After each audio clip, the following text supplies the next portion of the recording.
कोई नहीं आता चलो क्या यहाँ पे आते जाते रहते कोई नहीं रहता। कृष्ण भक्ताय तद्भक्ताय वंशकृतश्च कृपा सिन्धुभ्येव च पतितानां पावनेभ्यो वैष्णवेभ्यो नमः। श्रीकृष्ण चैतन्य प्रभु नित्यानंद श्री अद्वैत गदाधर श्रीवासदि गौरभक्तवृंद। हरे कृष्ण कृष्ण कृष्ण हरे हरे हरे राम राम राम हरे हरे। सर्वप्रथम मेरे गुरुपाद गुरु नित्य लीला प्रविष्ट विष्णुपाद अस्तुत रसभक्ति वेदांत भगवान विष्णु महाराज एवं नित्य लीला प्रविष्ट विष्णुपाद अस्तुत रसभक्ति वेदांत भगवान विष्णु महाराज जी अभय चरण कमरों में अनंत कोटि साष्टांग दंडवत ज्ञापन करता हूँ। तत्पश्चात नित्य लीला प्रविष्ट विष्णुपाद विष्णु की चरण कमरों में मेरा यथार्थ दंडवत प्रणाम करता हूँ।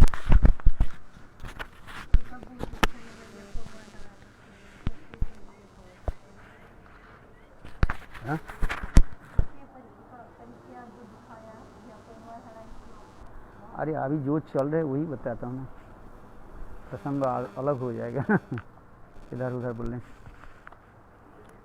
तो श्री भजन रहस्य की कथा हम लोग श्रवण कर रहे हैं, जिसमें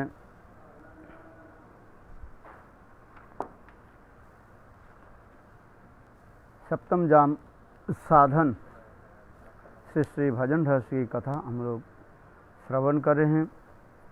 साधक भजन करते करते जब अपने धीरे धीरे स्वरूप की जब उपलब्धि कर लेते हैं, स्वरूप के उपलब्धि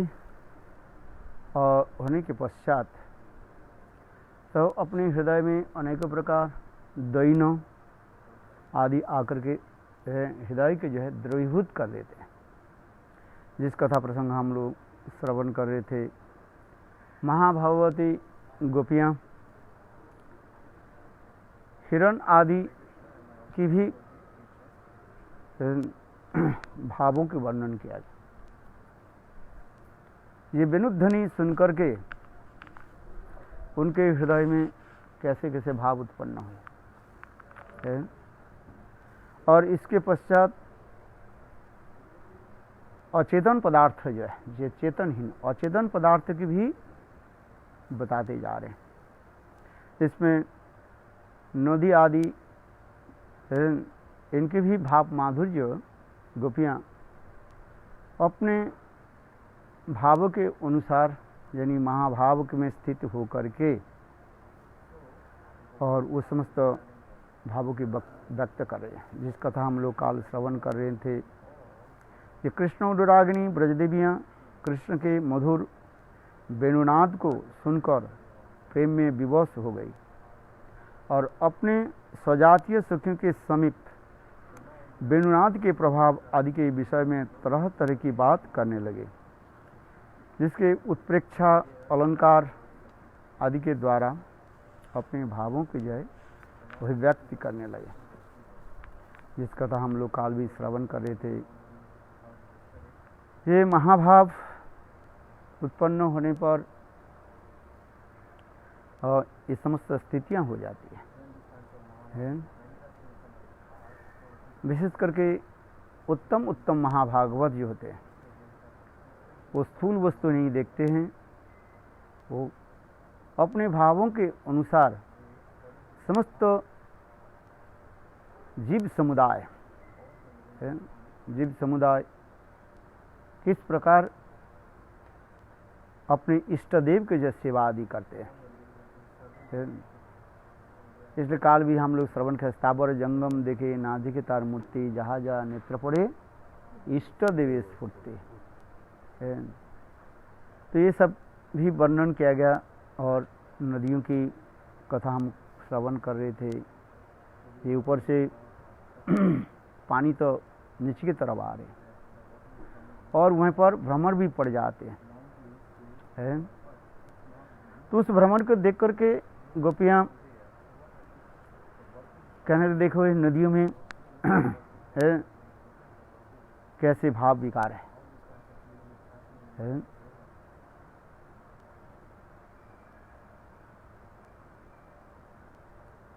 और कृष्ण के मधुर चित्ताकर्षक अत्यंत प्रफुल्लित सुरभित कोमल मधुर एवं उनके मुखारविंद से उनके भाव उत्पन्न होने लगे, जिसमें हम काल भी श्रवण किया था। संभोग रस के समय सभी प्रकार के बंधन खुल जाते हैं। इस कथा हम वर्णन किया था। मुकुंद शब्द की अनेकों अर्थ बताया था। कई अर्थ हम लोग श्रवण किया, जिसके सभी प्रकार के बंधन खुल जाते हैं। काम विकार उद्रेक के कारण उद्भ्रांत चित्त से गोपियाँ ब्रह्मरूपी नाभि कमल का प्रदर्शन करते हैं। कोई ब्रजदेवी कहने लगे, मुकुंद की भुवन मोहन रूप माधुरी की दर्शन और वेणुनाद से आरोह अवरोह पूर्ण सौर लहरियों को सुनकर इनका हृदय काम विकार से ग्रस्त हो चुका है। वे अपने अपने भावों से पति समुद्र के नहीं मिल करके है और कृष्ण के ओर प्रभावित हो रही है। जल तो ऊपर से आ रहे हैं, नीचे के नहीं जा रहे हैं। समुद्र की स्वभाव सिद्ध क्या है? समुद्र के जाकर के मिलना है। समुद्र में मिलना ही है इनके स्वभाव सिद्ध है। अर्थात गोपियाँ ये कहते जा रहे हैं, ये देखो ये स्वभाव सिद्ध से जानी पति के साथ नहीं मिल करके है। नदी के पति कौन होता है? समुद्र माना जाता है। सरित पति का जाए, सरित माने नदी है। समुद्र के साथ मिलना चाहिए था, किंतु देखो गोपियाँ कह रही क्या, अपने पति को छोड़ करके परम पति गोविंद के साथ कैसे मिलने के लिए है वो प्रेम विकार में है और ब्रह्म भाव से वहाँ पर खड़ी हुई है।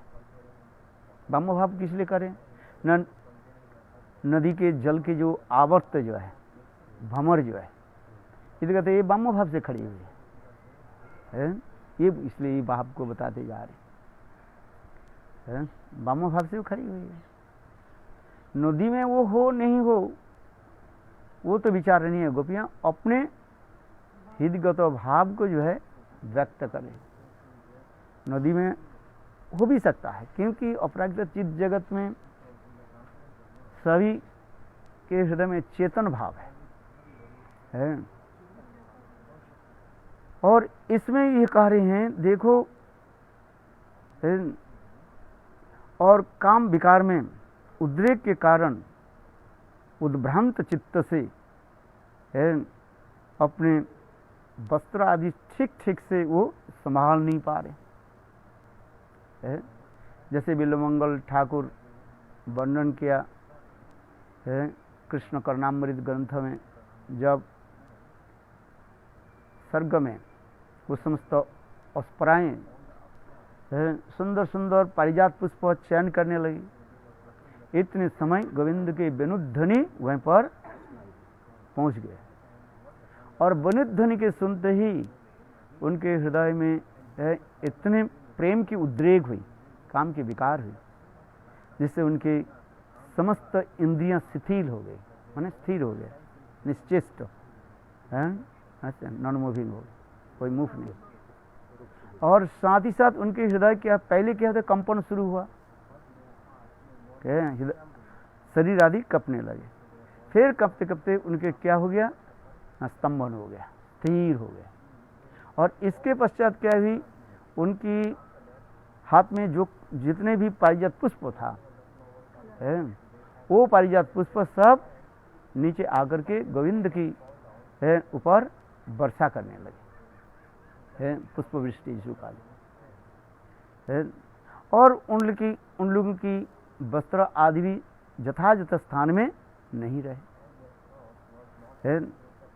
क्योंकि ये मुकुंद की वंशित ध्वनि की ये एक विशेषता बता रहे हैं। तो उसी प्रकार गोपियां यहाँ पर भी कह रहे हैं, कोई ब्रजदेवी कहने लगे मुकुंद भुवन मोहन रूप माधुरी के दर्शन और वेणुनाद की आरोह और अवरोह पूर्ण स्वर लहरियों को सुनकर इनका हृदय काम विकार से ग्रस्त हो चुका है। अब अवरोहवाद आरोह और अवरोह पूर्ण संगीत में ये समस्त वर्णन किया गया है। ऊंची स्वर से कीर्तन करना, फिर मध्यम स्वर में होता है, फिर नीचे के स्वर में होता है। 3 प्रकार होता रहता है। उच्च स्तर में होता है, फिर मध्यम स्तर में होता है, फिर अत्यंत क्षीण स्तर में होता है। जैसे गायत्री मंत्र आदि जप में भी ऐसे बताया गया है। जो ब्रह्म गायत्री मंत्र जो है आरोह और अवरोह पूर्ण स्वर लहरी इसे देखा जाए। इसमें कितने स्वर होता है? 7 स्वर होता है, किंतु उसमें 2 स्वर के जो है छोड़ दिया जाता है, पंचम स्वर के लिए आ जाता है, 5 स्वरों के लिए आ जाता है। ये समस्त बहुत वर्णन है, कहने की जाए तो हमारे आगे कुछ बढ़ नहीं पाएंगे। जो लोग संगीत के जो है अनुशीलन करते हैं, किस स्वर से कब क्या गाया जाता है, प्रातः काल में किस स्वर से गाया जाता है, मध्याह्न काल में कैसे गाया जाता है, और सायंकाल में कैसे गाया जाता है। सबकी स्वर जो लहरियाँ जो है अलग अलग होते रहते हैं। यहाँ तक भी देवता लोग भी और एक स्वर के जो है वो अलग अलग देव लोग देवता भी होते हैं। आज ऐसी प्रकार शास्त्र में जो है बताते हैं, जैसे सा रे गा मा पा दा नी सा, सा नी गा मा धा पा रे सा। उसमें देखो 5 स्वर आता है, क्योंकि 2 स्वर जो है डबल हो जाता है ना। उसमें 2 स्वर क्या होता है? डबल होता है, और 5 स्वर जो है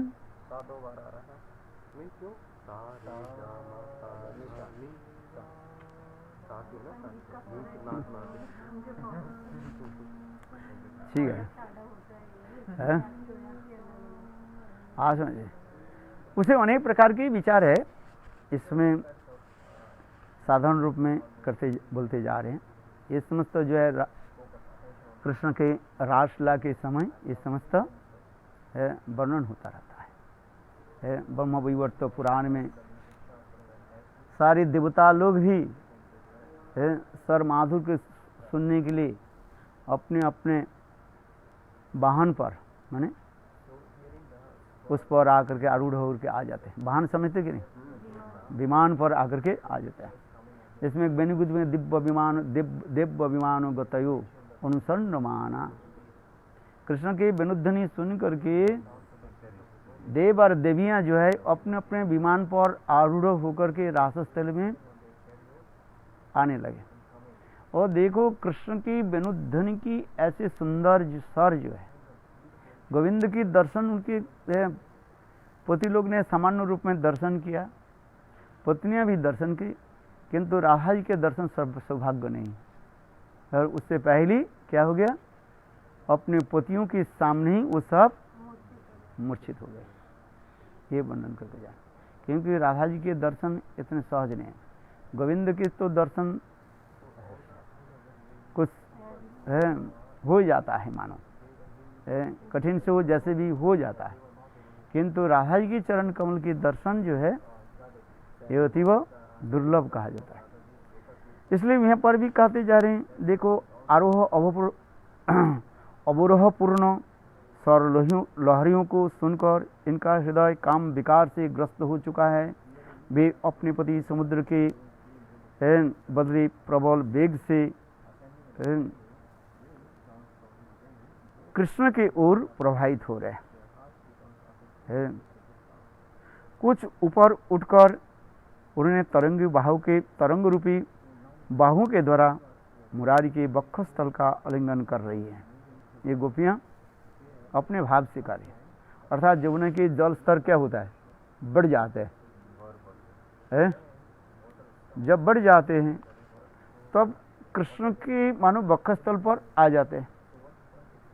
कृष्ण कहाँ पर खड़े हुए थे, जमुना के तट पर खड़े हुए थे, और जल स्तर जो है धीरे धीरे बढ़ने लगे हैं।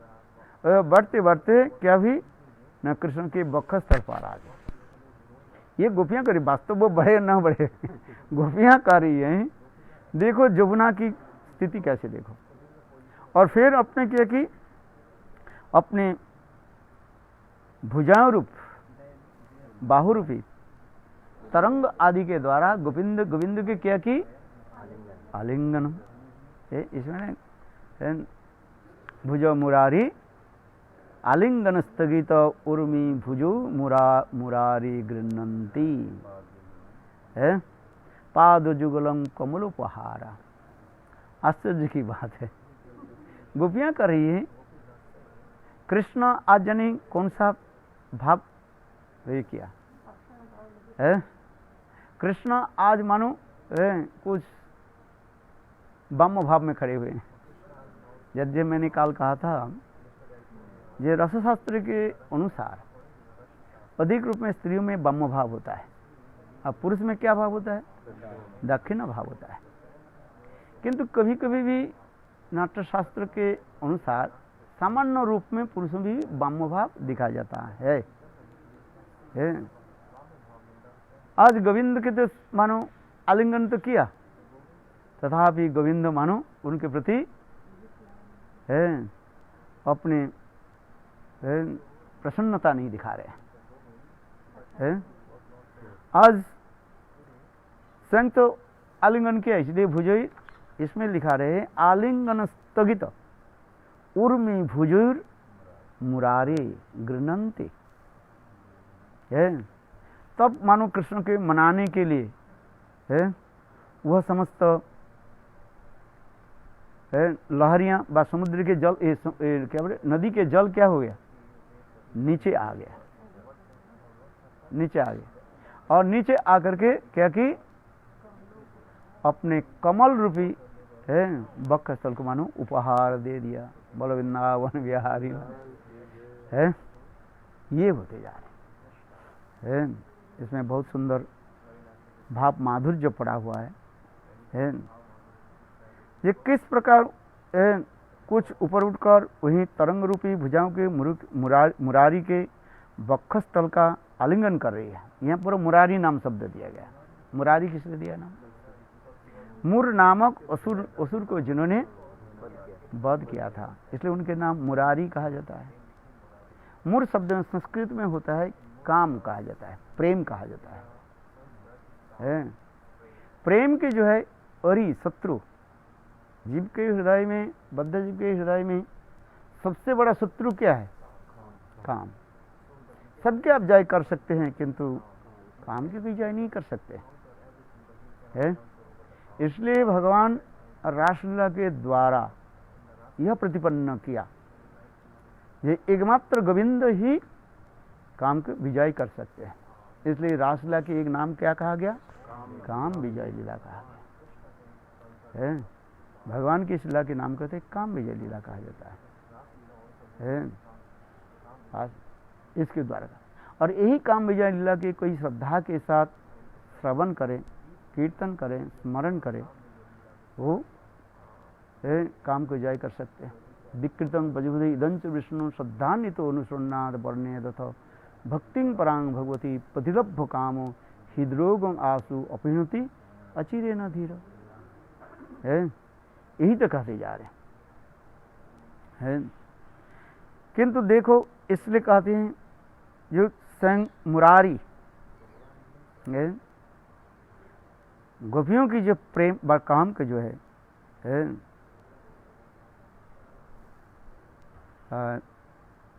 ये करने के लिए क्या बोले, पूरा करने के लिए, तृप्ति करने के लिए है, और ये समस्त लीला वर्णन होते जा रहे हैं। किंतु वो गोविंद की आज कुछ नहीं हुआ है। जमुना अथवा मानसी गंगा की लहरियां तो इतने ऊंचे उठा, गोविंद के आलिंगन किया, किंतु उससे गोविंद की कुछ नहीं हुआ। तब वो समस्त नदियां क्या करने लगे ना, कमलोपहारा है, कमल के जो है उपहार दे दिया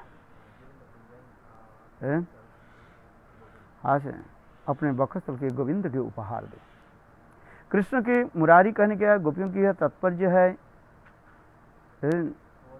ये कृष्ण कहते हैं मानो हम मूर दैत्य का विनाश करने वाले नारायण के समान गुणशाली नंदनंद के आश्रित है, किंतु बड़ी दुखी की बात है, काम मदन हमें सर्वसदा सता रहे हैं।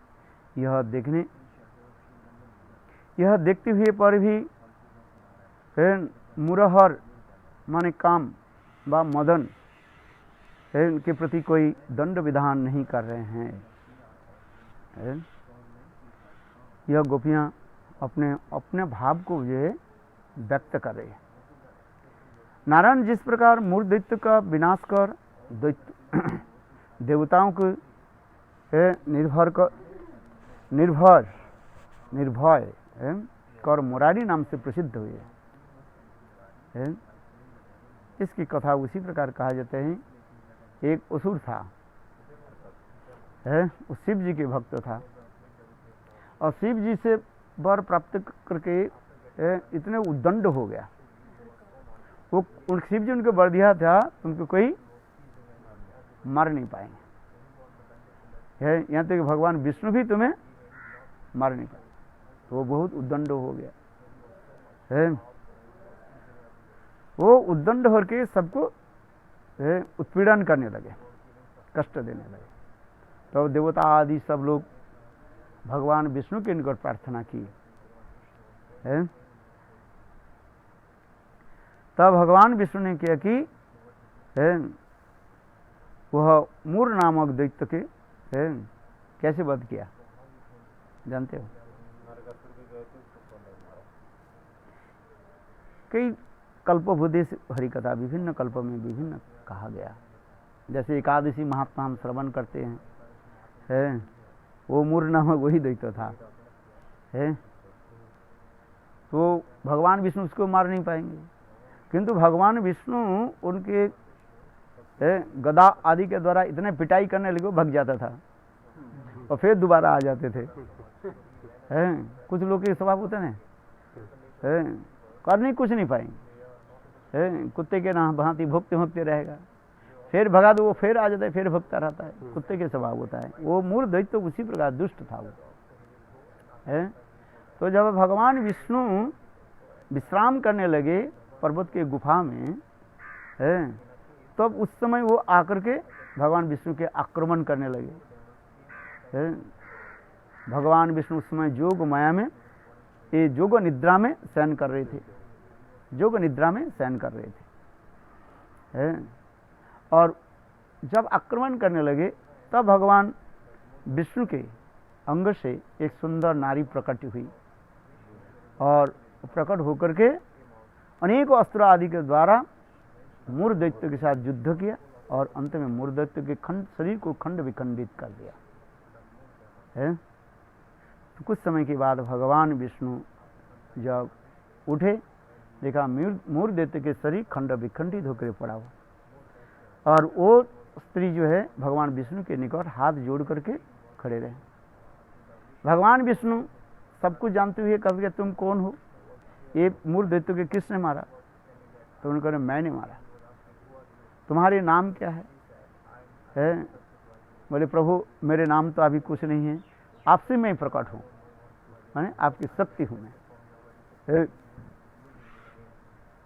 तब कहते तुम वर जांचा करो, तुमने ऐसे दुष्ट असुर को जो मारा उस वर प्रार्थना करो है।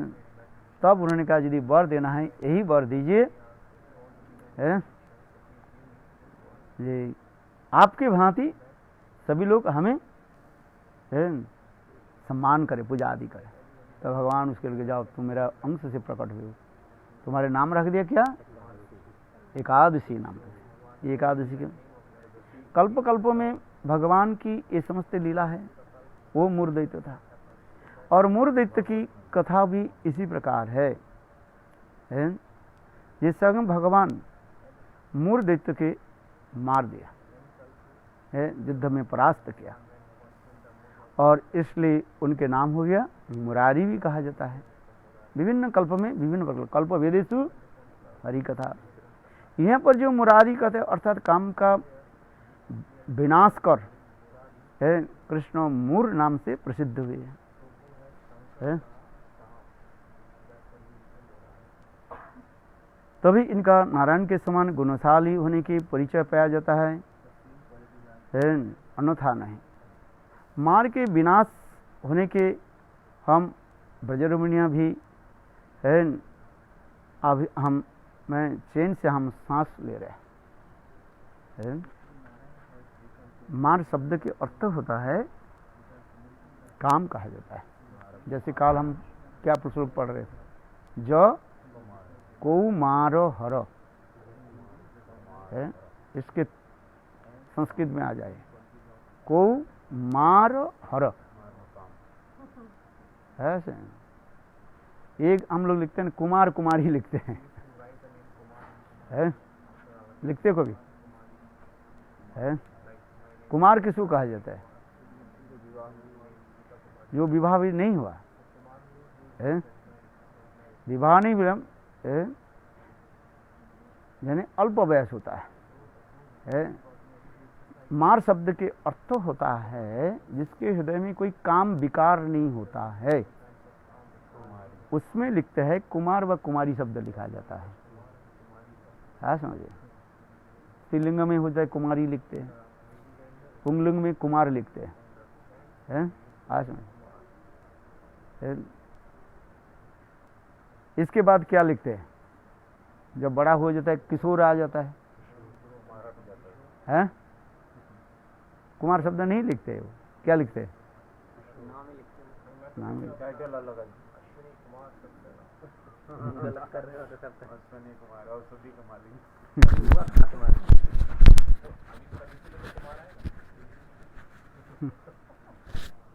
नाम के पीछे कुमार का नहीं, नाम से पहले कुमार होना चाहिए।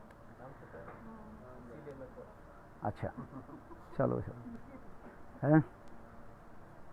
इसी प्रकार कहते हैं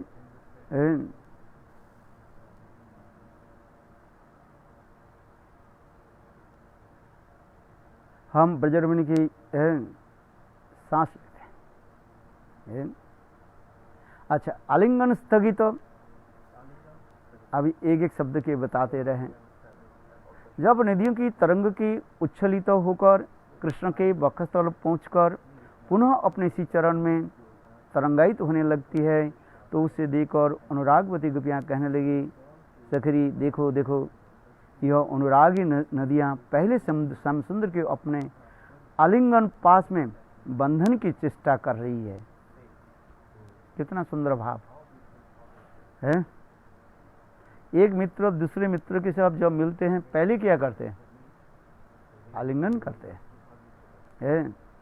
किंतु जब निर्विकार देखते हैं तब लज्जित हो रही है। और तथा आलिंगन के विरत होकर पुनः अपनी तरंग रूपी अपने हाथों से कमल पुष्प का जा उपहार करके अपने चरण कमलों में अर्पित कर रही है।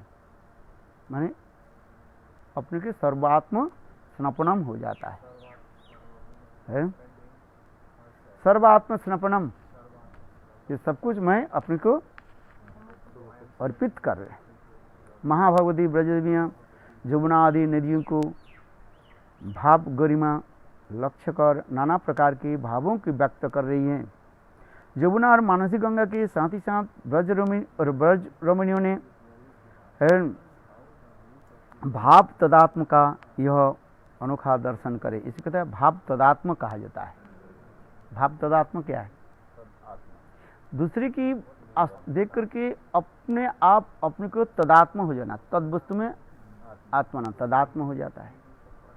जिस प्रकार लोहे के यदि आग में प्रवेश करा दिया जाए, अग्नि में प्रवेश करा दिया जाए, लोहा क्या हो जाता है? गर्म हो जाता है। अर्थात अग्नि की जो दाहिका शक्ति उसमें प्रवेश हो जाता है। हाँ समझे, तदात्म हो जाना है। इस जड़ जगत में भी जीव तदात्म हो जाते हैं। अच्छी वस्तु में तदात्म होने में तो कष्ट होता है, बहुत कम समय लगता है, किंतु बुरी वस्तु में जल्दी तदात्म हो जाता है।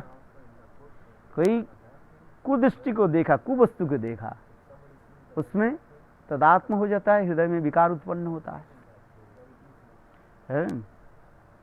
जो उत्तम तो महा सुखदेव उसमें कहीं कुछ नहीं हुआ है। और प्राकृत वस्तु जब ज्ञान हो जाता है तब उस वस्तु के हृदय में कोई विकार नहीं होता है। श्रीमद् भागवत में ही तो वर्णन होते जा रहे हैं। सुखदेव गोस्वामी पाद मातृगर्भ से जन्म लेकर के जब जंगल के ओर दौड़ने लगे, चलते चलते निकट में एक सरोवर, और जिस सरोवर में जो है स्त्रियां जो है निर्वस्त्र होकर स्नान कर रही थी, और दूर से सुखदेव गोस्वामी पाद को देखा, देख करके उनकी भी कोई विकार नहीं, और सुखदेव गोस्वामी के विकार नहीं है। सुखदेव गोस्वामी पाद उस स्थान को पार करके चले गए, और उसके पीछे उनके पिताजी व्यासदेव जी उस लड़कियों के पिताजी के दादा ताऊ की ऊपर होगा उम्र उसको देख करके वो समस्त लड़कियां जल्दी जल्दी जल से आकर के अपने वस्त्र आदि, लज्जा वस्त्र आदि परिधान करने लगे। तो व्यासदेव देख करके यही जो आश्चर्य हो गया है, मेरा बेटा 16 साल के युवक, सारे अंग है इतने सुंदर सुठाम अंग है, और जिसको देख करके तुमने न कोई लज्जा हुई ना उनकी कोई लज्जा, और मैं जैसे वृद्ध है, और देख करके तुम लोग लज्जा वस्त्र आदि क्यों धारण किया, ये प्रश्न करने लगे है। ये बहुत गंभीर प्रश्न है। हाँ समझिए, यहाँ पर जो है, यहाँ पर एक सुंदर भाव वर्णन होता है जिससे कहा जाता है अद्वैतता सिद्धि होता है। जहाँ पर द्वैत और अद्वैत बात यहीं से ही शुरू हो जाता है। द्वैत और अद्वैत, जहाँ पर द्वैत भाव रहा जाता है वहीं पर विकार होता है। आज समझे, और जहाँ पर अद्वैत रहता है वहीं पर विकार नहीं है। तात्पर्य क्या है, जब हम जब अभिमान करते मैं स्त्री हूं पुरुष हूं ये द्वैत आ रहा है, दो वस्तु होते हैं ना है, तब उस समय जड़ जगत में विकार सृष्टि होता रहता है। और जब यह भावना रहता है अद्वैत सिद्धि जहां पर आता है, एक ही वस्तु है, एक ही वस्तु में कभी विकार नहीं होता है। एक वस्तु में विकार क्या होता है, विकार समझते हो, विकार किसको कहा जाता है? ट्रांसफॉर्मेशन। एक वस्तु दूसरे वस्तु से परिवर्तित होकर के जो अपने स्वतंत्र क्रिया आदि प्रकाश करते उसके विकार कहा जाता है। जैसे दूध के विकार क्या हो गया, दही हो गया। वस्तु एक ही था पहले, कैसा दूध था, और उससे कोई वस्तु हम संयोग किया, जामन है ना, दूध बनाते दही बनाते कभी जामुन डाल देते देखो, और दूध से क्या बन गया, दही बन गया। तो ये दूध से दही बना कैसे, विकार से, विकार शब्द है। तब विकार होकर दूध की विकार होकर के दही बना है। किंतु यहाँ पर एक विशेष वस्तु है, यहाँ पर अद्वैतवादी को खंडन हो जाता है। यहाँ पर दूध से दही तो बना, किंतु दूध ये दही कभी दूध नहीं होगा, है। ये विशेषता है बिहार है। अर्थात यदि कहो है, ब्रह्म से जीव निकली हुई है, ठीक है, यदि भी कहा दिया जो है, किंतु जीव कभी ब्रह्म नहीं बन सकते। यहाँ पर अद्वैतवाद खंडित होते जा रहे है कि नहीं। अद्वैतवाद की यहाँ पर खंडित होता है, किंतु अद्वैतवाद कहते हैं जीव ब्रह्म बन जाते हैं और फिर जीव बन करके फिर ब्रह्म बन जाता है। किंतु इस सिद्धांत के द्वारा नहीं हो रहा है। ब्रह्म से जीव बन गया है और जीव से कभी ब्रह्म नहीं बन सकते, क्योंकि विकार सृष्टि होते जा रहे हैं। तो यहाँ पर महाप्रभु के यही प्रश्न करने लगे है। ये शास्त्र में लिखा है ब्रह्म निर्विकार है। ब्रह्म शब्द की मुख्य अर्थ क्या है? भगवान। ब्रह्म शब्द मुख्य अर्थ कहे भगवान। तो ब्रह्म से ये जीव जगत कैसे प्रकट हुई? बिना विकार से प्रकट नहीं होता है। सुन रहे कि नहीं? क्या बोला? सुनाई नहीं? बिना विकार से कोई वस्तु उत्पन्न नहीं होता है? तो ब्रह्म अविकारी होकर के कैसे सृष्टि कैसे किया? ये अद्वैतवादी के पास हम चलते हैं। अद्वैतवादी ही तो प्रश्न कर रहे हैं। ये सृष्टि आदि कार्य तब होता है तब विकार हो, किंतु शास्त्र में लिखा है ब्रह्म निर्विकार।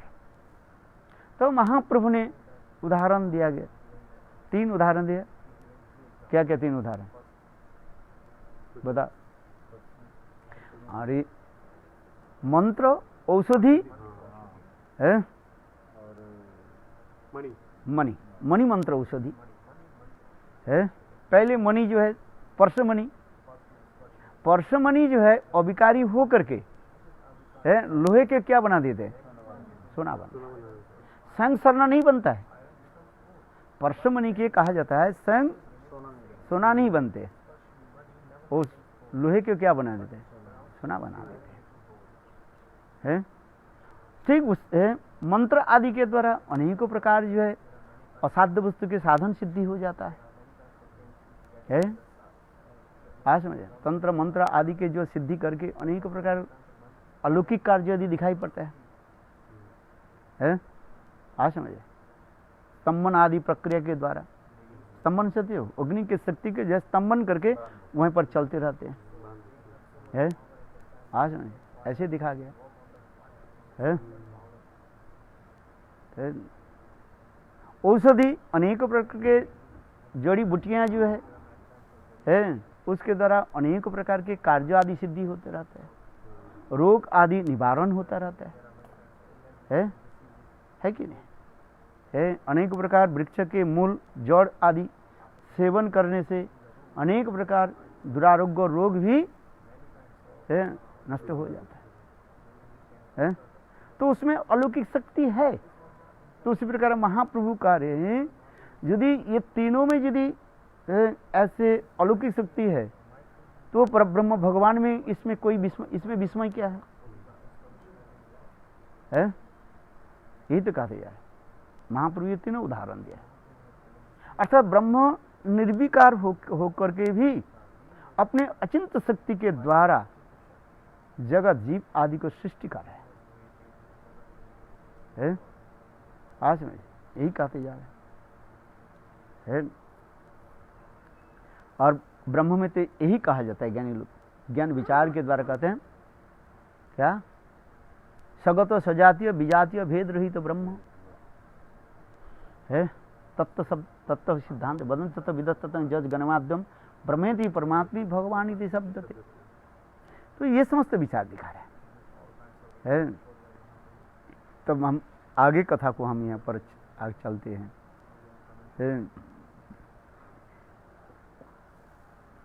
ये निर्विकार। यहाँ पर जो कार्य हैं, गोपियाँ कहते हैं अनुरागी नदियाँ पहले श्याम सुंदर को अपने आलिंगन पास में बंधन की चेष्टा कर रही है, किंतु उन्होंने निर्विकार देकर लज्जित हो रही है तथा आलिंगन से विरत होकर पुनः अपने तरंग रूपी अपने हाथों से कमल पुष्पों को जो है उपहार उनके चरण कमल में अर्पित कर रही है। महाभागवती ब्रजरूमिया जमुना आदि नदियों को भाव भंगिमा लक्ष्य कर नाना प्रकार की भावों की व्यक्त कर रही हैं। इसमें अनेकों जो भाव है अंतर्निहित है, जैसे उज्ज्वलमणि आदि रसमाधुर्य गंध में सब वर्णन किया गया है। जमुना और मानसी गण के साथ ही साथ गोप रमणिया भगवत तदात्म का यह अनोखा दर्शन हो रहा है। तदात्म जिसको हम कहा है, तदात्म हो जाना है, उसमें अभिष्ट हो जाना। साधक में ये विशेष जरूरी है। किसमें? भाव तदात्म हो जाना है। जब तक भाव तदात्म नहीं हो तब तक हम भजन राज्य में आगे बढ़ नहीं पाते हैं। इसलिए भी लिखा है अभिष्ट हिया प्रभु करे न बखान। अभिष्ट होकर के महाप्रभु शास्त्र आदि बताते थे। जैसे कृष्ण की माँ जसोदा जब क्या बोलते हैं सुनाती थे, लोरी सुनाती है। रामायण की लोरी सुनाया तो कृष्ण क्या हो गया है? बोले ले आओ रावण को मैं मारता हूँ, धनुष ले आओ। खड़े हो गए लक्ष्मण मेरे दे। माँ जसोदा बोली कि क्या हो गया? तो ये समस्त जो है तदात्मता भाव की उसी तरह है। आगे की कथा हम फिर वर्णन करते हैं। राम कृष्ण के चरण स्पर्श से गिरि गोवर्धन आनंदित होते हैं और उपचार उनकी पूजा कैसे करते हैं श्रीमद् भागवत में वर्णन होते जा रहे। हंताय अद्री अबला हरिदासो वर्जो जद राम कृष्ण चरण स्पर्श प्रमोद मानं तनति सह गोप गौनय पानीय सुजवश कंदर कंद मूलई।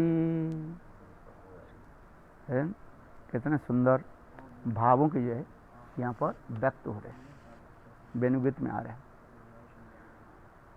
और ये सखियों, यह गोवर्धन पर्वत हरिदास चूड़ामणि है। धन्य है इनका भाग्य, क्योंकि यह हमारे प्राणवल्लभ श्री कृष्ण तथा नयनाभिराम बलदेव प्रभु के चरण स्पर्श से हर्षोत्फुल्ल होकर स्वच्छ जल, सुकोमल तृण, विचित्र गुहा और नानाविध कंद फूल आदि के द्वारा गोप बालकों और गायों से परिवेष्टित श्री कृष्ण बलराम की सेवा के द्वारा बड़ा ही सम्मान करते हैं।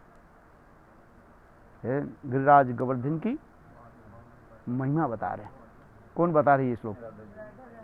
स्वयं राधा रानी अपने मुखारविंद से गिरिराज गोवर्धन की जो है प्रेम सेवा को जो है उत्प्रेक्ष अलंकार के द्वारा वर्णन करते जा रहे हैं। अपने हृदय में है उसके ऊपर आरोप लगा रहे हैं। यहाँ पर विशेष एक शिक्षा है। महातेर के पास बिना कोनो कर्म भक्ति न कृष्ण भक्ति दूरे रहू संसार नहीं खाए। संसार तो पहले तो कृष्ण भक्ति तो बहुत दूर की बात है। महातों की जब तक कृपा नहीं हो तब तो हम कहाँ भक्ति कर पाएंगे। संसार भी दशा दूर नहीं होगा। इसलिए कहते हैं महातेर कृपा बिना कोनो कर्म भक्ति न कृष्ण भक्ति दूर रहू संसार नहीं खाए। महाभावती गोपियां अत्यंत दीनहीन होकर कहने लगे हम तो संसारी है, विवाह शादी करके बस संसार में पति पुत्र परिवारजन के लालन पालन में उसमें हम लोग पड़े हुए। गोविंद भजन का कहाँ कर पाएंगे। संसार में हम लोग क्या है, फंसे हुए हैं, रस्सी से बंधे हुए हैं। सबसे बड़ा बंधन क्या है, संसार बंधन। संसार बंधन जो है ये सबसे बड़े बंधन कहा जाता है? एक बार कोई पैर फिसल करके संसार में चले जाए, उससे आड़ना संभव नहीं है। जैसे गुरुदेव कहते हैं, आग में एक बार कोई कूद गया हो, कैसे निकल करके आएंगे? भागना बहुत कठिन है, आ नहीं पाए। वो गया वो जीवन।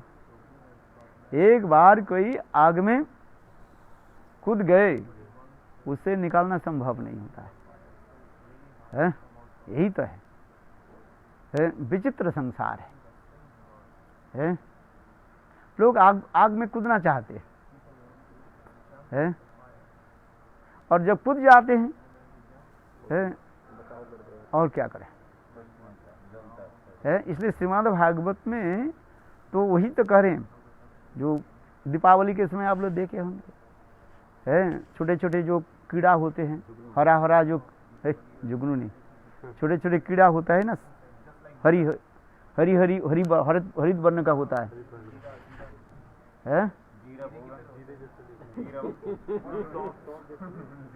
जीरा को, सौंफ को, कुछ भी कहो, देखा है कि नहीं है? अभी जब आएगा आप देखना, कार्तिक महीने में ये समझ तो क्या होता है, आग जला दो, वो आग को खाना समझ करके और वहीं पर के जाकर के वो मर जाता है।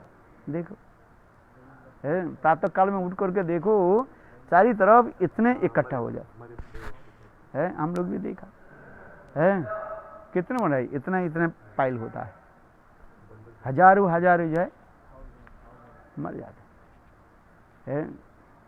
फिर भी और भी देखो, बरसात के समय, अभी बरसात कल आएगा ना, छोटे छोटे वो होता है, क्या बोले, पतंग होता है, एक्चुअल वो जो है क्या बोलते हैं, चिट्टियां होता है, वो उनके पंखा हो जाता है, वो उड़ करके जाते हैं, फिर उड़ करके मर जाते हैं। आज इसलिए पिपीली का डाना गजाए मरी बार तरे। समझ में आया क्या बोला? पिपीली का माने चिट्टी। चिट्टियां के जब वो पंखा आ जाता है ना, उड़ना शुरू करता है और उड़ करके वो मर जाते हैं। हजारों पंखा आपको दिखाई पड़ेगा, और चिट्टियां चटपट चटपट चटपट करते मर जाता है। आग जला दो, देखो आग जलाओ, ये समझता चिट्टियां क्या होता है, बाज वो छोटा छोटे जो कीड़ा जो है ये सामा कीड़ा कहा जाता है, श्याम वर्ण क्यों है, वो कीड़ा कहते हैं, उसमें मरता रहता है। तो उसी प्रकार जीव संसार में एक बार जो फंस जाते हैं, उसमें निकालना कहीं संभव नहीं होता है। विवाह शादी कर लेते हैं, फिर बाल बच्चा, उसके पालन पोषण, फिर कहते हैं उसके अपने बाल बच्चा को कैसे विवाह शादी हो, आज समझ में नहीं। फिर शादी अपने बेटा बेटी की शादी कर दिया, फिर कहते हैं बेटा बेटी की, बेटा बेटी नहीं हुआ, उसके और भी चिंता रहता है। महाराज हमें पहले कहते हैं हमारे बेटा की शादी करा दो, बेटी की शादी करा दो, बेटी की शादी हुई और फिर बच्चा नहीं हुआ, तो महाराज कोई मंत्र तंत्र कर दो, फल दे दो और बेटी के कोई बेटा हो जाए। फिर बेटा हुआ कहते उसके जो है क्या हुआ, रोग शोक पड़ा हुआ है। अभी कहते हैं महाराज हमारे तो बेटा तो हुआ, बेटा की तबीयत ठीक नहीं रहता है, कोई ताबीज फाबीज दे दो। चलो संत वहां पे उसी प्रकार की ताबीज फाबीज दे दिया तो ठीक हुआ। कुछ समय के बेटा बड़ा हो गया था, भजन फदन तो कुछ नहीं करता है, दुष्संग करता है, शराब पीता है, दुष्ट करने। बोले महाराज और कुछ कर दो, बोले क्या मूर्ख तू है, भजन तो तेरा होगा ही नहीं। मृत्यु समय तक वो चिंता रहता है। गृहस्थ में अगर भजन होता है, बेकार की बात कहते हैं, वो मुक्त पुरुष छोड़ करके भजन नहीं होता है। एक एक के पूछो, वो सब दिखाने के लिए माला जप कर रहते माला जली, बेकार की बात होता है सब। अंतर हृदय में इतने भावना रहता है, इसे श्रीमद् भागवत में कहते रहे। एक बार कोई गृहस्थ धर्म में फंस जाए, वो जीवन के बेकार चला गया। आज समझ, हाँ उसमें हो जाता है, और उसके बीच में यदि उसको कोई सब मर गया तब तो ठीक है। बेटा मर गया, बेटी मर गया, पति मर गया, बोले चल अभी थोड़ा भजन कर लेता हूँ।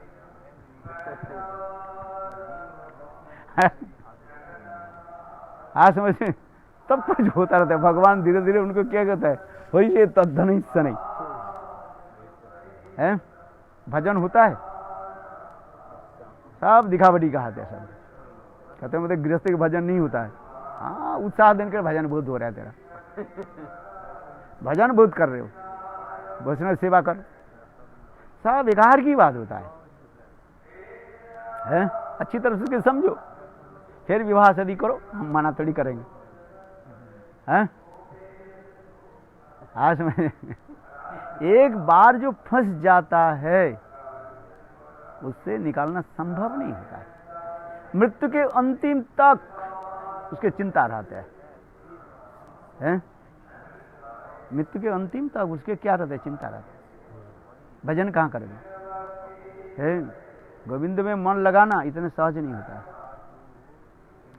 तो एक ही शब्द होता है, तब कैसे करेंगे? बोले महतों की कृपा यदि हो जाए, है वो भी महत कौन से होने चाहिए? नारद जैसे हो, है भगवत पार्षद देह प्राप्त। नारद ने किसको, कितने भक्तों के जो है उनके जीवन की मोड़ दिया। जैसे हम श्रवण किया, मुरारी क्या बोले, अरे वो जो ये था वैद, क्या नाम था?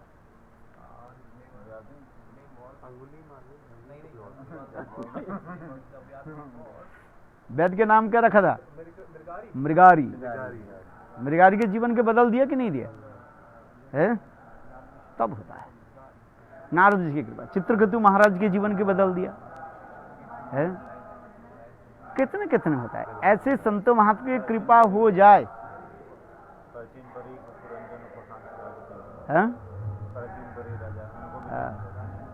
इसलिए कहते हैं संत महात्मा की कृपा जब तक नहीं हो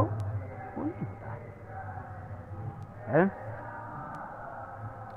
इसे तो गोपियां मानो, गोपियां अपने के एक साधारण ब्रज रमणीय सोच रही है, स्त्री समझ रही है। इसलिए श्रीमती राधिका दैन्य से करके कह रहे हैं चलो ये गिरिराज गोवर्धन के निकट हम चलें, उनकी प्रार्थना करें कि गिरिराज गोवर्धन सर्वश्रेष्ठ है, भक्त है, हरिदास वर्ज्य है, साधारण के द्वारा नहीं होगा। श्रीमती राधिका करें है, ये साधारण भक्त के द्वारा हमारा जीवन परिवर्तित नहीं होगा। किसके पास जाना पड़ेगा?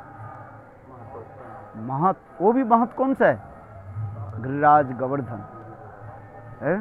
भाई बीमार जैसे है उसी बीमार के अनुसार डॉक्टर के पास जाना पड़ेगा ना, है कैंसर हो गया है, कैंसर में जो एक्सपर्ट जो डॉक्टर है उसके पास जाना पड़ेगा, है बहुत दुरारोग्य जो होता है। साधारण जैसे हो गया, आपके थोड़ा छी आ गया है, बैक्टीरिया, चलो घर के पास जो है वो डॉक्टर है उससे थोड़ा होम्योपैथी दवाई ले लिया, ठीक हो गया है। जैसे जैसे बीमार होता है, बीमार के अनुसार उसी प्रकार एक्सपर्ट डॉक्टर के पास जाना पड़ेगा, तब तो बीमार ठीक होगा है। आज समझिए, गोपियां उसी प्रकार भी कह रहे हैं सर्वश्रेष्ठ इसके हरिदास वर्ज्य, गिरिराज गोवर्धन के साथ चलते हैं। 3 हरिदास की कथा है। एक है युधिष्ठिर महाराज, पांडवों के हरिदास कहा गया, और दूसरी हरिदास उद्धव, तीसरी हरिदास गिरिराज गोवर्धन। ये सर्वश्रेष्ठ लिखता है हरिदास वर्ज्यो है।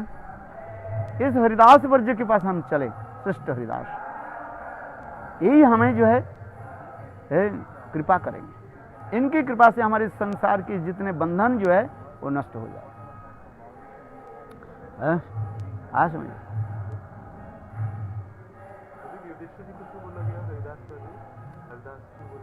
युधिष्ठिर कहते हैं हरिदास कहा जाता है।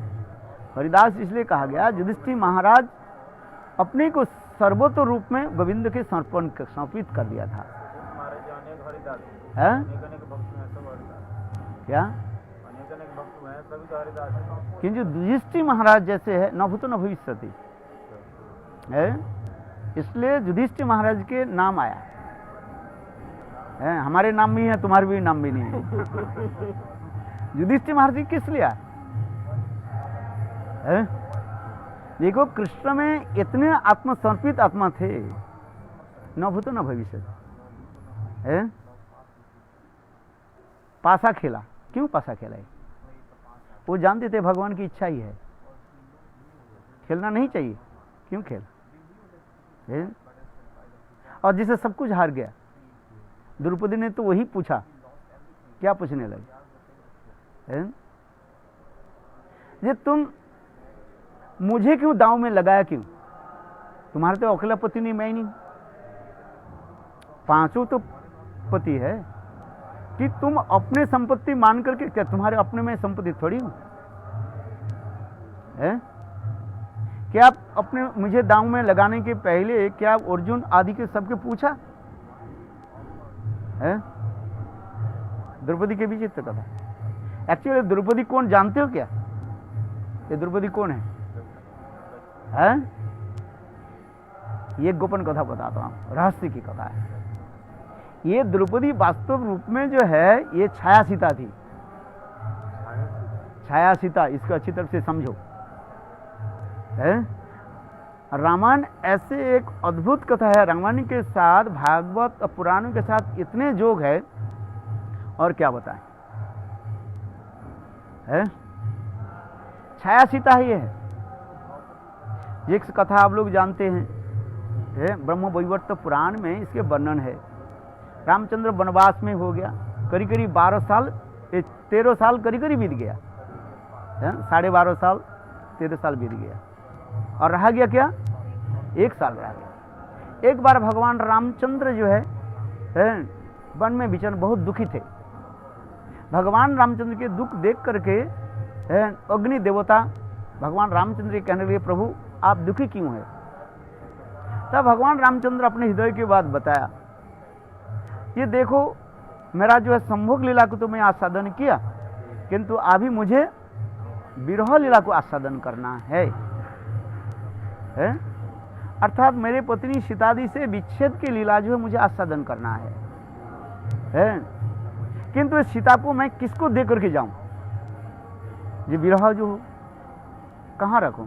और दूसरी जो है जिस कारण से मैं जंगल में आया हूं वो भी मुझे पूरा करना है। वो कौन सा? रावण वध करना है।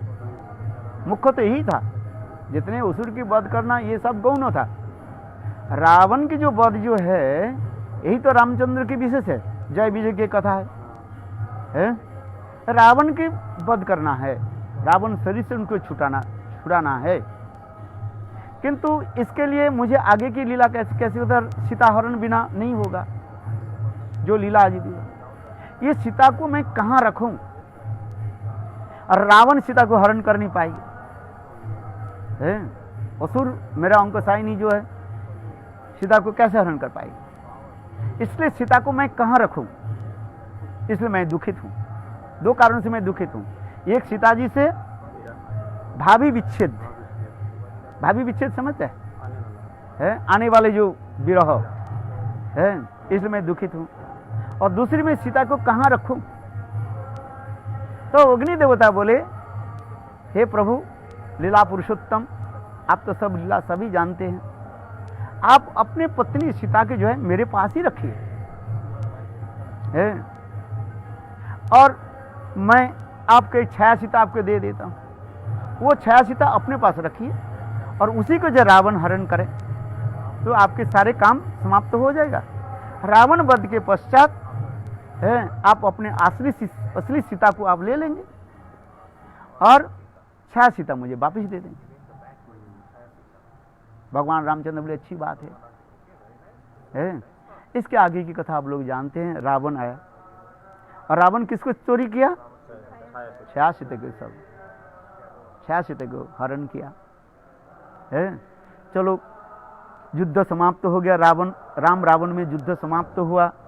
फिर भगवान रामचंद्र तो ही कहने लगे, लक्ष्मण के बोले तुम अग्नि संयोग करो और हमारे जो है असली सीता के तुम ले आओ। यहीं पर भी बलदेव प्रभु गुरु तत्व होते हुए पर भी, यानी लक्ष्मण गुरु तत्व होते हुए पर भी है इसको भी पता नहीं था है। यही तो आश्चर्य की बात है। हम लोग कहते हैं गुरु सब जानते हैं, अरे लक्ष्मण जी नहीं जाना तो हम क्या जानेंगे? समझ भी नहीं है। लोग कहते हैं ना गुरु सब जानते हैं। हाँ, गुरु सब जानते हैं, जितना जानते हैं ठीक है। वो बत्सो हरण के समय 1 साल बीतते जा रहे हैं, बलदेव प्रभु को पता नहीं लगा। भागवत में है कि नहीं है? तो गुरु सब, लोग कहते हैं ना गुरु सब जानते हैं। अच्छा ठीक है? आप कहते हो कि नहीं गुरु सब जानते हैं? अरे यहाँ पर बलदेव प्रभु नहीं जानते हैं, लक्ष्मण नहीं जानते हैं, हम कौन सा जान लेंगे भाई? तेरा दैन्य है, ठीक है। लक्ष्मण तो रामचंद्र के साथ भिड़ गए हैं, तो रामचंद्र ने उनके समझाया, बोले मेरा असली सीता है ये देना। लक्ष्मण के इतने दिन तक पता भी नहीं था है।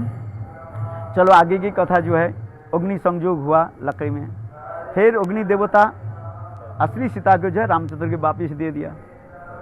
अभी छाया सीता क्या बोले? छाया सीता अग्नि देवता रामचंद्र दोनों की प्रणाम करके बोले मैं कहाँ जाऊं? मुझे भी स्थान चाहिए। मैं इतने दिन तक तुम्हारे लीला के सहायता की। छाया सीता होकर तुमने जो कुछ भी किया मुझे वजह से तो किया है। रावण के वध की तो मैं ही सहायक हूं, तो मैं तुम्हारी इतने सेवा की, मुझे तो कुछ कृपा करो, मुझे स्थान दो। तब उस समय भगवान रामचंद्र कहने लगे, हे देवी छाया सीते है, तुम कृष्ण लीला में मेरा सहायक बनोगे है। आज समझ में है? कृष्ण लीला में तुम मेरा सहायक बनोगे। इतना ही कहा दिया भगवान रामचंद्र है। तो वही छाया सीता जो है शास्त्र में वर्णन है, वो पुष्कर में जाकर के अनेकों साल तक तपस्या की, और तपस्या करने के बाद फिर वो स्वर्ग में जाकर के स्वर्गलक्ष्मी बनी। सीता देवी वो छाया सीता क्या बनी? स्वर्गलक्ष्मी बनी है। फिर आप लोग जानते हैं ये वहां से स्वर्गलक्ष्मी जो है कैसे पतन हुई है। देवगुरु बृहस्पति के चरण में अपराध होने के नाते है इंद्र के सारे लक्ष्मी वो स्वर्गलक्ष्मी आए है। वही स्वर्गलक्ष्मी के फिर बाद में जो है वो है महाभारत की कथा जो है, विराट राज की कथा जो है और विराट राजा के कन्या के रूप में अग्नि से प्रकट हुई, द्रुपद कन्या के रूप में, जिसके द्रौपदी कहा जाता है। ये दोनों हुआ, धृष्टद्युम्न और द्रौपदी है।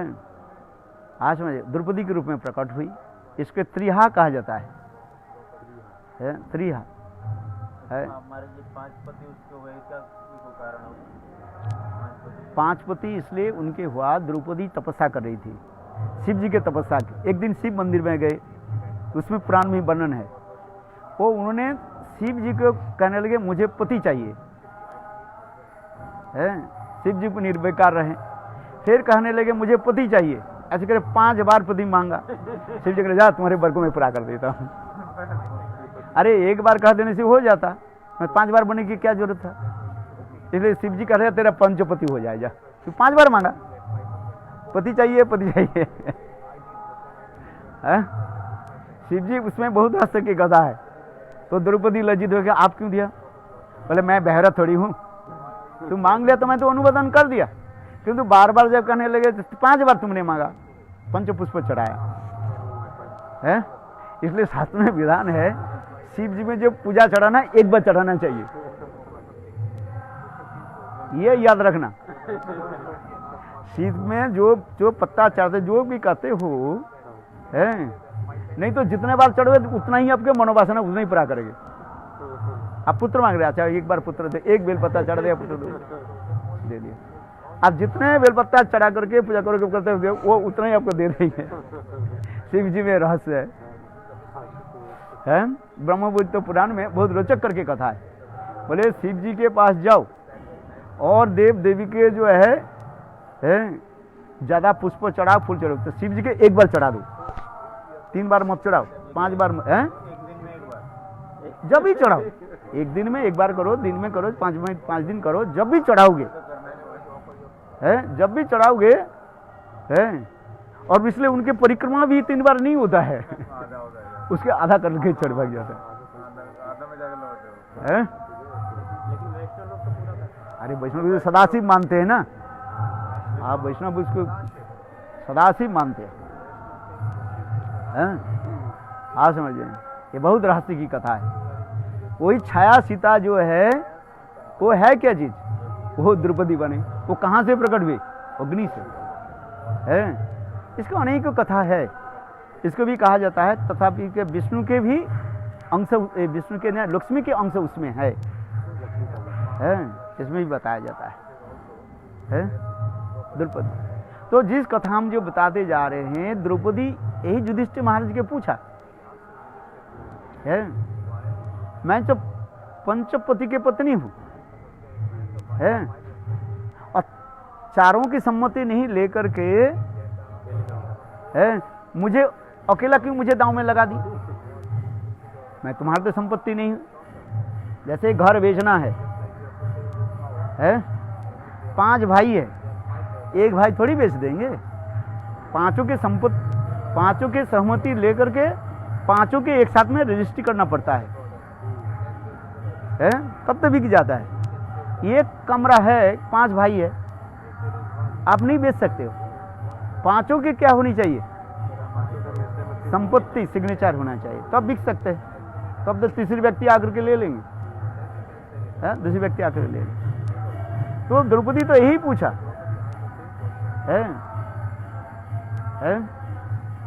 ऐसे क्यों किया तुमने। देखो युधिष्ठिर महाराज ने कितने सुंदर उत्तर दिया। युधिष्ठिर महाराज ने, द्रौपदी मैंने जो कुछ किया ये सब मेरे प्रभु कृष्ण की इच्छा बिना मैं कुछ नहीं किया। उनके हृदय, वो जितने मुझे हृदय में प्रेरणा दी उनकी इच्छा से मैं किया। तब उस समय फिर युधिष्ठिर महाराज कहने लगे, द्रौपदी एक सुनो, भगवान रामचंद्र भगवान है कि नहीं है, सर्वज्ञ है कि नहीं है। द्रौपदी कहते हाँ।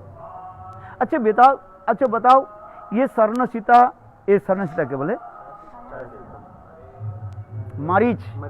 मारीच जो है सोने के हिरण बन करके आया। क्या भगवान रामचंद्र यही जानते नहीं थे सोने के हिरण कभी होता है? क्या भगवान रामचंद्र यही नहीं जानते थे? वो भगवान रामचंद्र सोने के हिरण के पीछे क्यों दौड़ा? क्या भगवान रामचंद्र नहीं थे? ये मारीच है?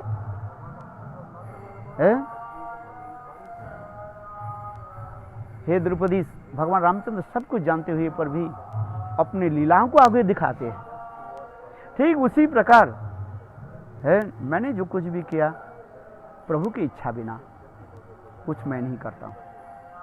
इसलिए युधिष्ठिर महाराज के चरित्र देखो, उसके नाम है युधिष्ठिर। जो समस्त जो है युद्ध में, माने युद्ध क्या होता है, मन की जो क्या बोले संघर्ष है उसमें स्थिर रहता है।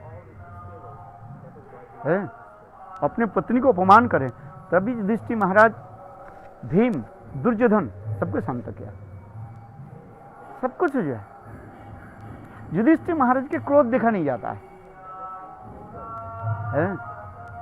युधिष्ठिर महाराज के जो देखो भीम अर्जुन नकुल सहदेव ये तीनों में तो चारों में क्रोध आदि दिखाया गया, किंतु युधिष्ठिर महाराज जो है कितने निर्विकार है, भगवान में समर्पित आत्मा है? साधु के जो 5 जो गुण जो दिखाया गया, ये पूर्ण मात्रा में युधिष्ठिर महाराज में है। 5 गुण क्या है? तितिक्षव, कारुणिका, सुहृद, सर्वदेहिनाम, अजात शत्रु, संत संत, साधुनां साधु भूषणम है। ये युधिष्ठिर महाराज के छोड़ करके किसी में ऐसे गुण दिखाई नहीं पड़ता है? आज इसके विस्तृत वर्णन है?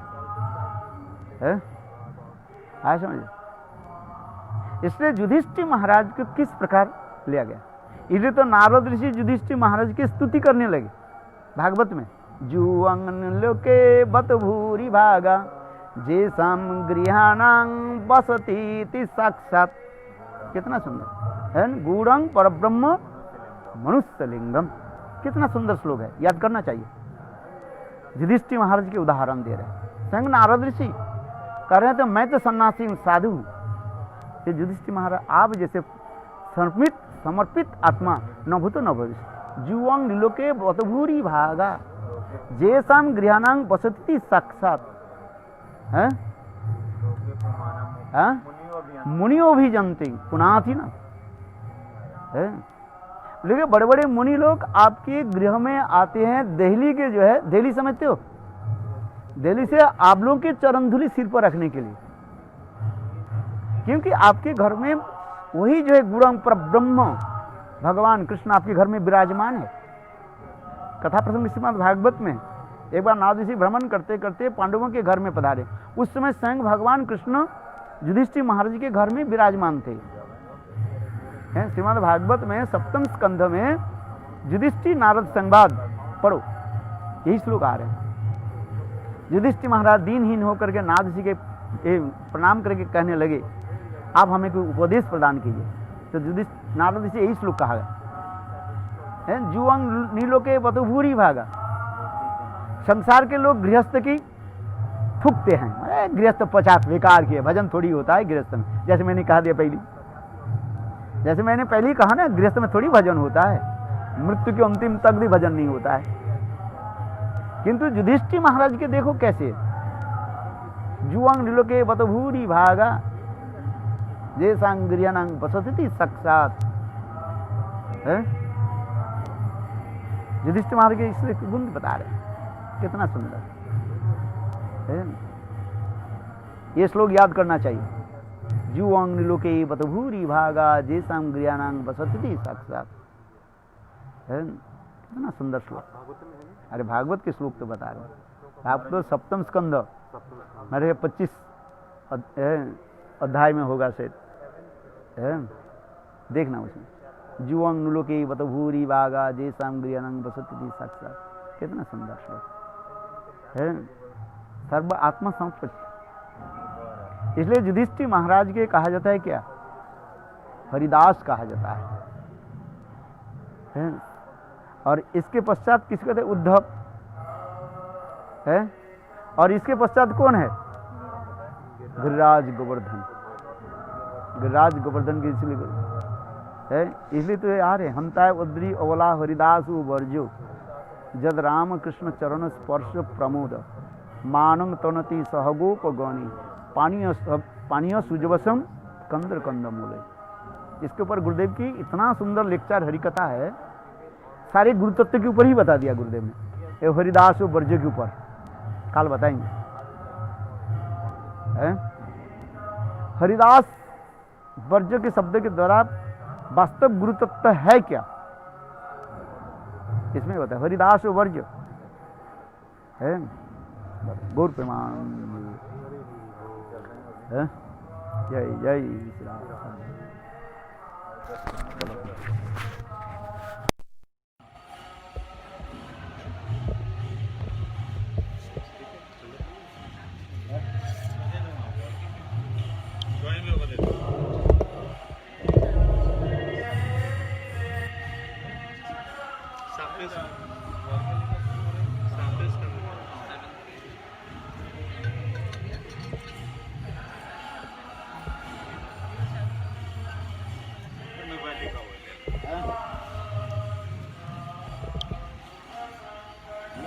याद करते हैं, पूरा भागवत गीता याद है, बहुत लोग याद है। सब याद है।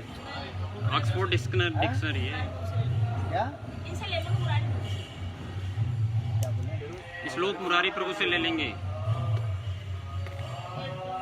ये डिक्शनरी है। स्टार्टिंग में होगा ना, ये जो द्वारका लीला चल रही है द्वारका, कौन सा ये श्लोक कौन सा श्लोक बता तो? अरे ये तो सप्तम स्कंद क्या है? सप्तम स्कंद का महाराज जी पूरा वो है, पहला चरित्र है सप्तम स्कंद का। नारद युधिष्ठिर संवाद है उसमें, 25 अध्याय में जाकर के देखो। 7th कैलेंडर में हाँ 25वां अध्याय।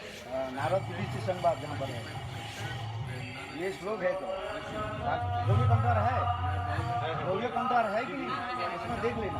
जुआम लोग के कृष्ण श्लोक, ये सीमा भगत सप्तम स्कंद के श्लोक है। जुआम लोग के भगवान विवाद लाभ जी को छोड़कर और कुछ ये नहीं। भी तो बताया था ना कि द्रौपदी ने जो वहाँ पर 5 बार मांगा, और ये भी कहा था ना कि मुझे ऐसा पति चाहिए, ऐसा पति चाहिए, ऐसा सारे के उसने मांगी थी, बताई नहीं यार कि ये ऐसा पति चाहिए, इसलिए 5 पति, एक पति अलग अलग, एक पति से तो सारे लोग होंगे नहीं, इसलिए 5 पति अलग अलग। सब पंडितों की कथा है, जो पुराण में जो लिखा है नहीं बता दिया, और बाकी लोग जो अपने अपने नहीं मैंने कहता नहीं अपने आध्यात्मिक इसमें ऐसा सुना मैंने, वो वैष्णव सभी वैष्णव है, वो अपने अपने अपने मत के ब्रह्मो वैवर्त पुराण में जो लिखा है नहीं बता रहे, और भी पुराण में होगा, हम तो किस व्यक्ति का टिप्पणी नहीं करते।